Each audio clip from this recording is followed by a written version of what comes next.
To know more about the formation first, we need to know about heroes, their skills, and how skills work. A hero's position is important and can also make big changes in battle and the damage output or reduction. Not only just heroes, but we also need to mind and know how the Hopeness Lab skill can affect your heroes. So let's start.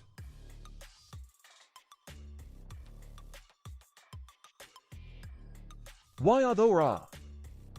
Well, she is not a damage dealer, but she has a big role in shooter APC. If we talk about her skills, then her skills make her a good support hero, or I should say the best support hero until now, but there are some pros and cons. The pros are: she makes her shooter heroes move first, even if you have lower combat speed, till first to rounds.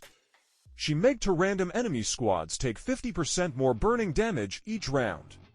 She make enemies back row third row deal 70% less damage with 50% chances. She make all your squads take 30% less damage till battle ends. She make all your squads deal 20% more damage till battle ends. Heal your to random shooter squads with 70% recovery rate. In first for rounds, make all your shooter heroes offset 50% damage, 60% for front row hero. And the cons are: she only moves your shooter heroes first if you use full shooters only. To take advantage of her flammable skill, you need to use a hero with a burning skill. 50% chance is very low to make enemies back row deal 70% less damage. 70% recovery rate is very low, as crippling can reduce healing each round. She can only heal shooter heroes. 50% damage offset 60% for front row is only applied when you use all shooters. How Speed Runner works. 8th skill. As you can see, Speed Runner only works when you use all shooters. Some people doubt what that offset is and how the multiple shield thing works mentioned in her 8th skill.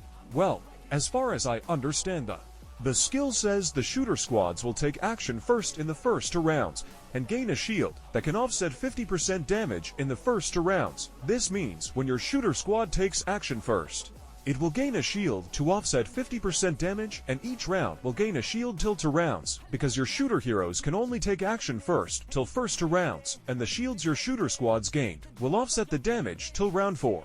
So, we can say we have multiple shields. Another way to say stackable.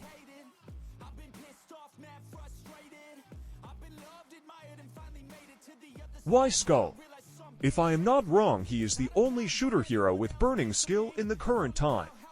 His burning and poison skill make him a very good damage dealing hero. He can be paired with any other burning or poison hero. The pros are: reduce healing by 30% of to random enemy squads poisoned by him.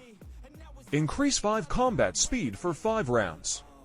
75% damage offset till 2 rounds, then take 40% less damage till last round. Suppress the poisoned, burning enemy squads. Deal 30% more damage from 3rd round till the battle ends, and the cons are: poison enemy squads till round 3 only. Skull's 5th skill chance to cast lowered by 30% in the first 2 rounds. The chance to suppress poisoned, burning enemy squads is only 25%, which is too low. In which row Skull is good? Usually, because of Skull's high defense, damage offset ability, people use Skull in the first row, but another thing is first row hero got the highest damage. But as per the research on several battle reports, I found that the second row got the most skill damage, while the first row got the most normal attack damage, and that's why I suggest to use Skull in row 2 instead of row 1. Another reason to use Skull in row 2 is that nowadays people use the Deceptive Spike skill. Let's check how the skill works. When the hero's squad is in the mid-row, in normal attacks against enemies, subject to poisoned, bleeding, sandstorm, burning status, 100% chance to weaken them, 30% chance to make them deal 0 damage in attacks, lasting 1 round. This skill only works when the hero is in mid-row. We can read, but how it affects the enemy. Well, as the skill says, in normal attacks against enemies means it will only take effect when your mid-row hero hits the enemy's hero in normal attacks, and usually first row hero has to face all the normal attacks. So, here we can say the skill will affect first row hero almost every time, and if we use Skull in first row, then we should not take a risk to let our Skull got affected and deal 0 damage when we all know Skull is good damage dealing hero. We should use a supporting hero who doesn't have any damage skill, and wait, we have Aora Speedstar to use in first row, not Skull. Aora doesn't have any damage skills. She only hit with normal attacks, so in case Aora got affected by the Deceptive Spike skill, and if she deals 0 damage, it won't change anything much because she is already a no damage hero.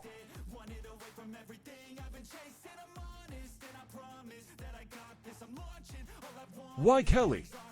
Kelly is currently the newest SP hero. She's a good damage dealing hero, and her direct damage skill makes her a huge damage dealer, and if you team up with any burning hero, then she will deal more damage to the enemy. The pros are: Kelly put randomly 1 to 2 enemy squads into the burning status and lower their damage output by 30%. Her 5th skill deals damage as much as the enemy has burning squads multiply by 40%. Her direct damage skill is the best skill, which makes her a higher damage hero. And the cons are: her randomly put the enemy into burning can fluctuate her damage output each turn. Her direct damage skill deals damage between 20% to 50% randomly, so it can fluctuate each turn. Most of her skills depend on the enemy's burning rows, so it's best to use her with burning hero. In which row Kelly is good?